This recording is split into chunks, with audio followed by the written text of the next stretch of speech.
Today in our revision lecture, we are going to start with the problem of March 20. आज के हमारे revision lecture में हम लोग एनपीओ का मार्च 20 का प्रॉब्लम ले रहे हैं।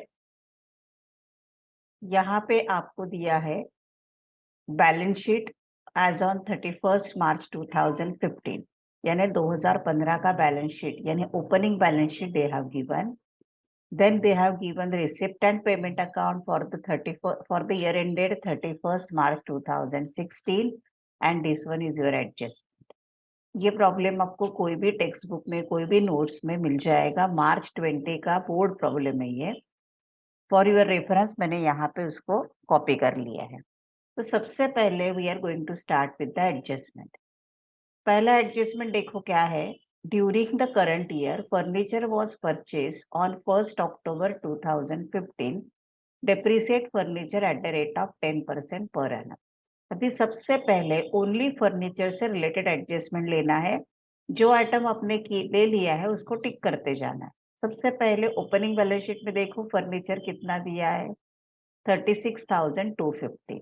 तो एज इट इज पहले मैं उसको फर्नीचर को क्लोजिंग बैलेंस शीट में कॉपी कर लूंगी। फर्नीचर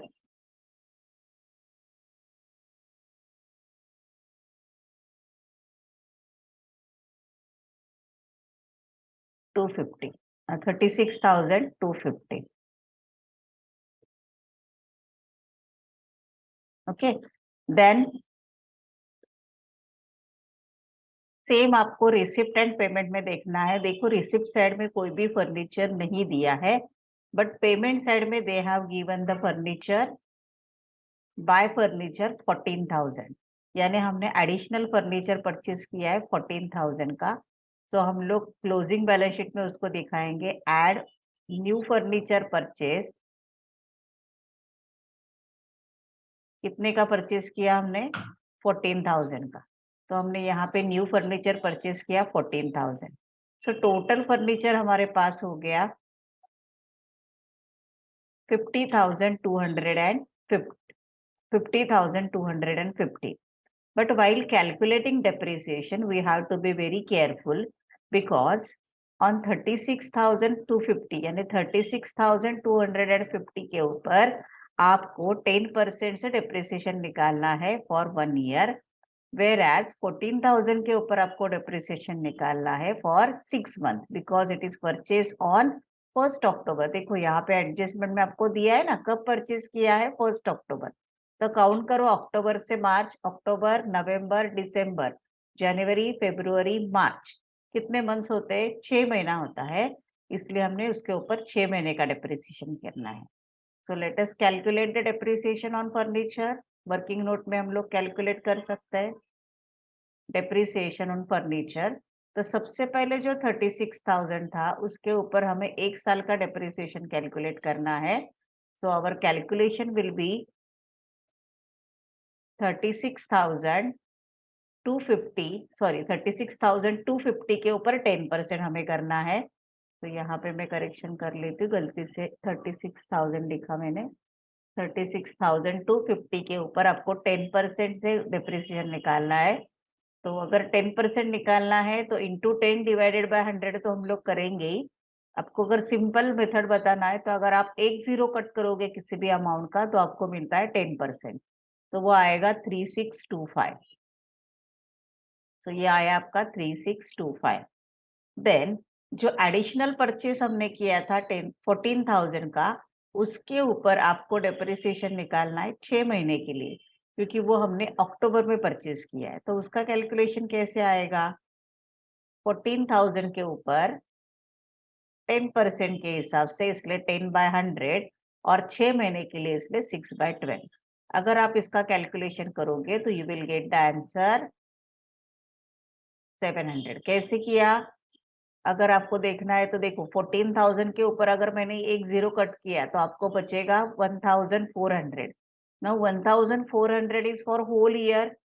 अगर 6 महीना यानी आधा ईयर का करना है तो कितना आएगा, 1,400 इंटू 6/12 या डिवाइडेड बाय 2 करोगे तो भी चलेगा। तो आपका आंसर आएगा 700। So what will be the total depreciation then? दोनों का टोटल अगर आप करोगे तो you will get total depreciation 4,325. अभी ये जो डेप्रिसिएशन है आपको फर्नीचर से सबसे पहले क्या करना है, माइनस करना है. तो यहाँ पे मैंने लिया बैलेंस शीट में लेस डेप्रिसिएशन 4325. 50,250 में से अगर हमने 4,325 माइनस किया, यानी यहाँ से हम लोग इसको लेस कर रहे हैं, तो लेस करने के बाद आपको जो अमाउंट मिलेगी, अभी प्लस माइनस आपको खुद करना है. हाँ, 45,925. अभी ये जो 4,325 डेप्रिसिएशन है उसका एक ही इफेक्ट हो गया. हमेशा डेप्रिसिएशन के दो इफेक्ट होते हैं. पहला इफेक्ट एसेट से माइनस करना है और दूसरा इफेक्ट आपको एक्सपेंडिचर साइड में लिखना रहता है. इसलिए डेप्रिसिएशन ऑन फर्नीचर हमें एक्सपेंडिचर साइड में दिखाना है. ये है आपका इनकम एंड एक्सपेंडिचर अकाउंट और ये है आपका बैलेंस शीट जहाँ पे हम लोग अभी पोस्टिंग कर रहे थे. ओके, तो इनकम एंड एक्सपेंडिचर अकाउंट में डेप्रिसिएशन में आपका आएगा depreciation on furniture 4325. Obviously expenditure, income, ये सब नाम आपको देना अभी आता है, ये मैं एज्यूम कर रही हूँ क्योंकि this is our revision lectures. 4325. Then ये हो गया आपका फर्नीचर का depreciation clear. Now what is next adjustment? Depreciation books by 50,000. अभी यहाँ पे बुक्स पे सीधा डेप्रिसिएशन दिया है, बट बुक्स से रिलेटेड क्या क्या दिया है? सबसे पहले ओपनिंग बैलेंस शीट में बुक्स कितने दिए हैं? 2,75,500. उसको हमें एज इट इज पहले क्लोजिंग बैलेंस शीट में कॉपी करना है. तो मैं क्लोजिंग बैलेंस शीट में उसको कॉपी करूंगी 2,75,500. ओके, देन आपको रिसिप्ट एंड पेमेंट चेक करना है. रिसिप्ट एंड पेमेंट के रिसिप्ट साइड में बुक से रिलेटेड कुछ भी नहीं है, बट पेमेंट में देखो बुक परचेज दिया है 40,000. नाउ ये बुक्स हमने एसेट क्यों कंसिडर किया? अगर आप देखोगे तो ये क्या है, नॉन प्रॉफिट ऑर्गेनाइजेशन है. तो लाइब्रेरी, ये देखो है ना, लाइब्रेरी से रिलेटेड अकाउंट है, तो लाइब्रेरी के बुक्स क्या हो जाते हैं? एसेट्स हो जाते हैं. कोई भी लाइब्रेरी है, कॉलेज का लाइब्रेरी है, नॉर्मल लाइब्रेरी भी है, तो उनके लिए बुक्स हमेशा एसेट्स ही होंगे. तो हमने पहले बुक्स कितने लिए? ये 2,75,500. तो उसमें ऐड हो जाएगा बुक परचेज 40,000. तो हम लोग बुक से रिलेटेड ले रहे हैं 2,75,500. फिर न्यू परचेज हम लोग यहाँ पे लेंगे 40,000. दोनों मिला के आपका बुक्स हो जाएगा 2,75,500 प्लस 3,15,000. तो ये आपका हो जाएगा 3,15,500. और आपको रेडीमेड डेप्रिसिएशन दिया है, we have to consider depreciation as 50,000. आपको बोला गया है कि डेप्रिसिएशन 50,000 है एडजस्टमेंट में, तो कुछ भी कैलकुलेट करने की जरूरत नहीं है, सीधा यहाँ से आपको 50,000 को माइनस करना है. नाउ 3,15,500 माइनस 50,000 अगर आप करोगे, प्लस माइनस आपको अभी करना आना चाहिए. अगर आप माइनस करोगे तो you will get the answer 2,65,500. Now ये जो 50,000 डेप्रिसिएशन और बुक्स है, उसका अगेन दो इफेक्ट आएगा. पहला इफेक्ट हमने बुक्स में से माइनस किया और दूसरा इफेक्ट आपको profit income and expenditure account. Normally हम लोग प्रॉफिट लॉस निकालते हैं, लेकिन यहाँ पे आपका आएगा income and expenditure account debit side. जो हम लोग फाइनल अकाउंट में इफेक्ट देते हैं वैसे ही दिया, लेकिन यहाँ पे प्रॉफिट लॉस को हम लोग बोलते हैं इनकम एंड एक्सपेंडिचर, इसलिए एक्सपेंडिचर साइड में हमने बोला. तो ये हो गया आपका बुक से रिलेटेड एडजस्टमेंट. तो दूसरा हो गया. तीसरा एडजस्टमेंट देखो क्या है, membership subscription receive during the year include 7,500 for the year 16-17. अभी हम लोग अकाउंट्स कर रहे हैं 15-16 का, तो 16-17 का यानी ये आपको एडवांस में मिला है. इधर तक ही पहले कर लेते हैं। सबसे पहले मेंबरशिप सब्सक्रिप्शन कितना है, देखो आपका 90,000, उसको उठा के एज इट इज आपका this is your income, membership subscription is our income. कहाँ से लिया हमने, रिसिप्ट साइड का आइटम, आपको या तो इनकम साइड में जाता है, राइट, या तो कहाँ पे जाएगा बोलो, या तो आप इनकम साइड में जाएगा, या तो आपको लायबिलिटी में उसका इफेक्ट देना पड़ता है। तो सबसे पहले हमें यहाँ पे लेना है मेंबरशिप सब्सक्रिप्शन 90,000, जो रिसिप्ट साइड से उठा के हमने इनकम में डाला।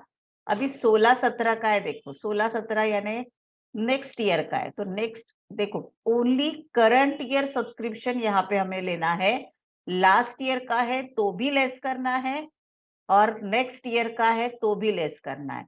तो 16-17 is not our current year, 16-17 is our next year. तो ये हो गया सब्सक्रिप्शन रिसीव्ड इन एडवांस। कैसे हो गया, एडवांस में मिला, तो वो हमें करंट ईयर से रिलेटेड नहीं है, इसलिए यहाँ से उसको निकालना, इसलिए लेस किया। ये हो गया उसका पहला इफेक्ट। अभी ये हम subscription is our income, library के लिए सब्सक्रिप्शन ये इनकम रहता है।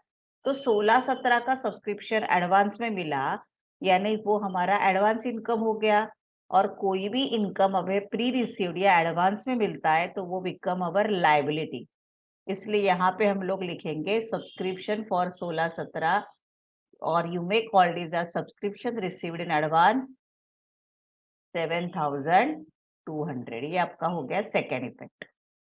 ओके, ये हो गया आपका सेकेंड इफेक्ट। अभी आगे एडजस्टमेंट क्या दिया है देखो, and 3,750 are outstanding for the current year. मतलब करंट ईयर का आउटस्टैंडिंग हमेशा आपको ऐड करना है, and next year last year का आउटस्टैंडिंग रहता है तो हम लोग लेस करते हैं, लेकिन ये करंट ईयर का आउटस्टैंडिंग है इसलिए ऐड किया हमने। अभी ये आउटस्टैंडिंग इनकम है, इसका मतलब income due but not received. तो ये आउटस्टैंडिंग इनकम यानी इनकम मिलने वाला है, तो it will become our assets. इसलिए एसेट साइड में हम लोग लिखेंगे, देखो ये जो इनकम हमें मिलने वाला था ये साल लेकिन नहीं मिला, ऐसा कोई भी इनकम है तो उसे हम लोग बोलते हैं एसेट। आउटस्टैंडिंग सब्सक्रिप्शन यानी income due but not received, हमें सब्सक्रिप्शन मिलने वाला था लेकिन नहीं मिला, तो ये हमारी हो जाती है एसेट। इसलिए हमने यहाँ पे लिखा उसको एसेट साइड में। कौन से साइड में, एसेट साइड में। अभी यहाँ पे हम लोग करते देखो 90,000 में से 7,500 हमने लेस किया एंड 3,750 को हमने ऐड किया, तो ये ऐड और लेस करने के बाद आपको जो मिलेगा वो है 86,250। ये हो गई आपकी third adjustment. Now last adjustment, capitalise half of the entrance fees. अभी आपके पास एंट्रेंस फीस कितना था,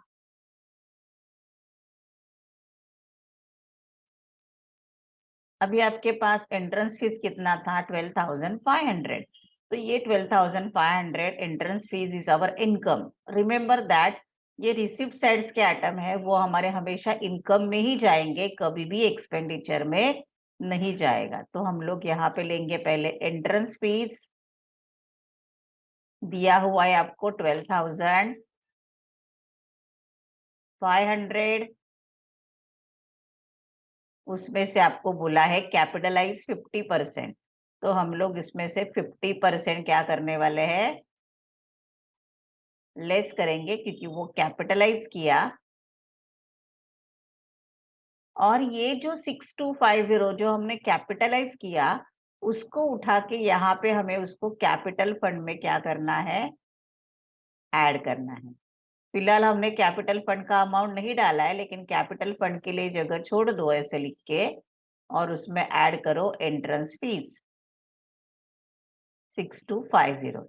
नाउ 12,500 माइनस 6250, अगेन हमारे पास बचा 6250। कितना बचा, 6250। ओके, सो ये हो गया आपका एडजस्टमेंट नंबर 4। इसके अलावा आपको कोई भी एडजस्टमेंट नहीं दिया है।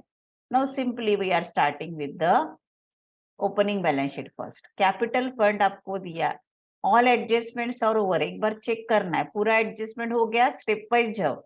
सब एडजस्टमेंट का पोस्टिंग मैंने कर लिया है। अभी हम लोग ओपनिंग बैलेंस शीट में जाते हैं। पहले आपको दिया है 3,45,000 कैपिटल फंड, उसको एज इट इज उठा के आपको क्लोजिंग बैलेंस शीट में डालना है, जिधर आपने कैपिटल फंड के लिए जगह छोड़ी थी। ओके, यहाँ पे मैंने लिख दिया उसको। देन उसके बाद देखो यहाँ पे दिया है एक्सपेंसेस ड्यू। अगर आप देख रहे हो मेरा कर्सर यहाँ पे है 3,500। अभी उसके करस्पॉन्डिंग्स में ये एक्सपेंसेस ड्यू मतलब लास्ट ईयर का आउटस्टैंडिंग है, तो करंट ईयर में हमने उसको पे किया है क्या? देखो, यस, देखो, by payment of expenses due. इधर भी 3,500 आया, इधर भी 3,500 आया, यानी इसके दो इफेक्ट ऑलरेडी डन है, तो आपको उसको आगे किधर भी लेके जाने की जरूरत नहीं है। लेकिन अगर इधर 3,500 है और अगर इसको इधर आपको 3,000 ही दिखाया है, तो still 500 we are going to pay, तो वो हमें लाइबिलिटी में दिखाना पड़ता है। लेकिन ये सब में ऐसे कुछ भी नहीं करना है, क्योंकि इधर भी 3,500 है, इधर भी 3,500 है, यानी हमने सब एक्सपेंसेस पे कर दिए हैं और उसके दो इफेक्ट ऑलरेडी आ चुके हैं, तो उसको और इफेक्ट देने की जरूरत नहीं है। तो ये हो गया आपका लाइबिलिटी साइड। अभी देखो एसेट साइड में आ जाओ। Furniture already we have taken in the closing balance sheet, क्योंकि उसके ऊपर एडजस्टमेंट था। बुक्स भी हमने ऑलरेडी लिया है, करेक्ट। अभी दिया है, देखो, इन्वेस्टमेंट इन सिक्योरिटीज कितना है? 25,000। तो यहाँ पे मैं बैलेंस शीट में सबसे पहले लूंगी investment in securities, as it is copy करो।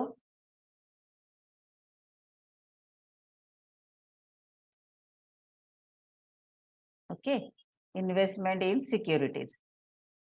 अब देखो कि रिसिप्ट एंड पेमेंट अकाउंट में इन्वेस्टमेंट इन सिक्योरिटीज ऐसे कोई वर्ड आया है क्या? रिसिप्ट साइड में चेक करूंगी तो वहां पे कुछ भी नहीं।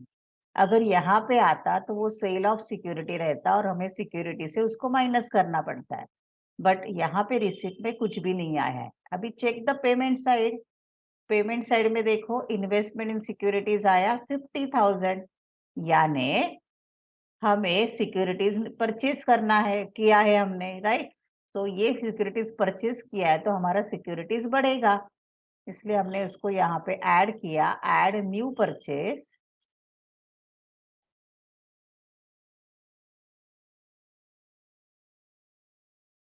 50,000, ऐड न्यू परचेज 50,000।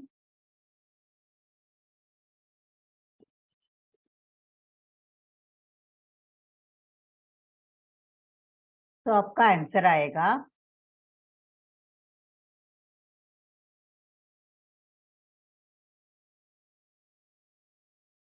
75,000।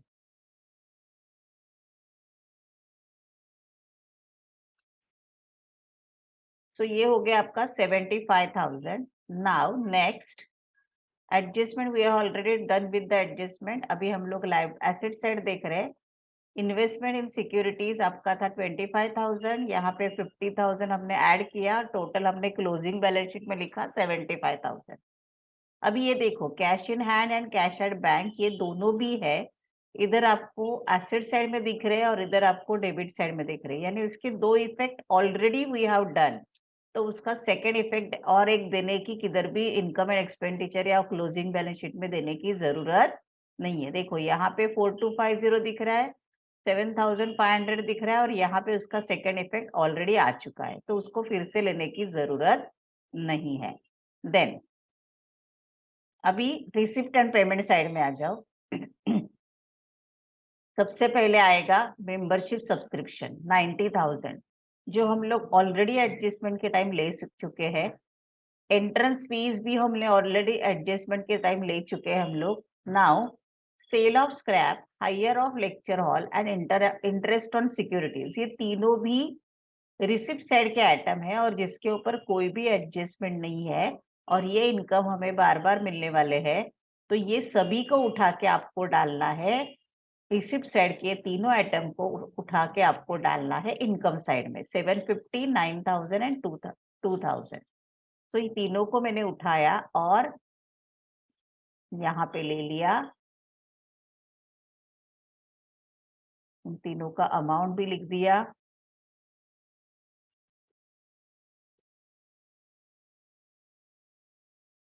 ओके, सो ये हो गया आपका receipt side cover. Now payment side में आ जाओ, यानी क्रेडिट साइड में इलेक्ट्रिसिटी चार्जेस एंड पोस्टेज, ये हमारे एक्सपेंसेस है और उसके ऊपर कोई भी एडजस्टमेंट नहीं है। तो 3490 एंड 3050 इज आवर एक्सपेंसेस। तो इस दोनों को उठा के हमें इनकम एंड एक्सपेंडिचर के एक्सपेंडिचर साइड में लिखना है, electricity charges and postage. Okay, और फिर दोनों का अमाउंट भी हम लोग लिख देते हैं। Okay, next book purchase already हम लोग ले चुके हैं एडजस्टमेंट में। पेमेंट ऑफ एक्सपेंसेस ड्यू हमने पहले ही देखा है, देखो यहाँ पे 3500 है और यहाँ पे 3500 है, तो उसका इफेक्ट देने की जरूरत नहीं है। Now we have to take sundry expenses 5250। तो ये हमारे एक्सपेंसेस है, इसलिए कोई भी एडजस्टमेंट नहीं है, तो हमने एक्सपेंसेस में लिखा sundry expenses 5250। Investment in securities already हमने बैलेंस शीट में लिया है, फर्नीचर भी हमने ऑलरेडी बैलेंस शीट में लिया है। देन बैलेंस कैरिड फॉरवर्ड में cash in hand and cash at bank, ये दोनों भी क्लोजिंग एसेट्स के बैलेंस है, यानी क्लोजिंग कैश के बैलेंस है। वो आपको क्लोजिंग बैलेंस शीट के एसेट साइड में लिखना है, cash in hand and cash at bank. 3210 and 3500 ये हमने लिख दिया। दैट्स इट, यानी हमने एडजस्टमेंट भी कवर किए और देखो ओपनिंग बैलेंस शीट के भी सभी आइटम्स आ गए एंड रिसिप्ट एंड पेमेंट के भी सभी आइटम्स आ गए। Now what we are going to do is, now we are going to do the closing. Closing करते समय ध्यान रखना है, सबसे पहले टोटल करके लो, कितना टोटल आता है। देखो यहाँ पे बाय ऑब्जर्वेशन देख के पता चल रहा है कि प्रोबेबली इनकम साइड बड़ा रहेगा, तो इनकम साइड का टोटल करना है 86,250 प्लस 6,250 प्लस 750 प्लस 9,000 प्लस 2,000। तो इन सब का टोटल करोगे तो you will get the answer 1,04,250। यहाँ पे मैं कैलकुलेशन करने के लिए टाइम वेस्ट नहीं कर रही हूँ। तो यहाँ पे ये हो गया आपका इनकम साइड का आंसर। अभी एक्सपेंडिचर साइड का टोटल करो। 4325 कितना आता है, देखो 4325 प्लस 50,000 प्लस 3490 प्लस 3050 प्लस 5250, तो 66,115 समथिंग टोटल आ रहा है। इसका मतलब वो 1,04,250 से कम ही है, तो वो माइनस करोगे। एक बार टोटल चेक कर लो, अगर माइनस करोगे यानी एक्सपेंडिचर का टोटल आपके इनकम साइड के टोटल से कम आया है, तो एक्सपेंडिचर का टोटल इनकम साइड से माइनस करोगे तो आपको मिलेगा आंसर 38,135 और आपका टोटल आएगा, ये आपका आएगा आंसर। यहाँ पे मैं कलर अलग चेंज कर रही हूँ, आपको एग्जाम में ऐसे कुछ करने की जरूरत नहीं है, आपको समझने के लिए मैंने ये आंसर निकाल के बताया। This is your balancing figure. Okay, अभी यहाँ पे आपको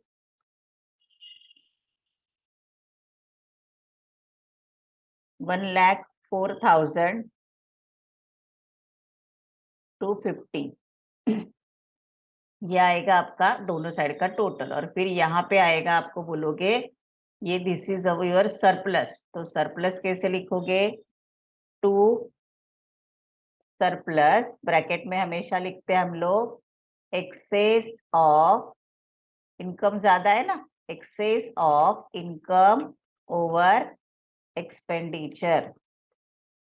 ओके, अभी ये जो सरप्लस है हमें कैपिटल फंड में क्या करना है, ऐड करना है, तो यहाँ पे मैंने उसको ऐड किया। तो यहाँ पे डिटेल में लिखने की जरूरत नहीं, यहाँ पे सीधा हम लोग लिख सकते हैं ऐड सरप्लस। अगर हम लोग इन तीनों का टोटल करोगे, अभी यहाँ पे सब टोटल में ये कोई भी लेस नहीं है, 3,45,000 plus 6,250 plus 38,135 that is surplus. अगर इन सबका टोटल करोगे तो आपको आंसर मिलेगा 3,89,385। That's it. हमारा income and expenditure already close हो चुका है। अभी बैलेंस शीट क्लोज करेंगे हम लोग। 3,89,385 प्लस 7,500 टोटल विल बी 3,96,885। फिर फर्नीचर वगैरह ये सब हमने एडजस्टमेंट कर लिया है और एसेट साइड का टोटल आएगा आपका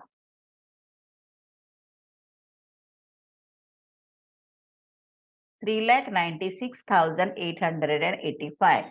तो ये आपका यहाँ पे बैलेंस शीट टैली हो गया है। तो ये हमने आज सम देखा रिवीजन लेक्चर में। मार्च 20 बोर्ड का जो मार्च 20 का सम था हमने यहाँ पे कवर किया है।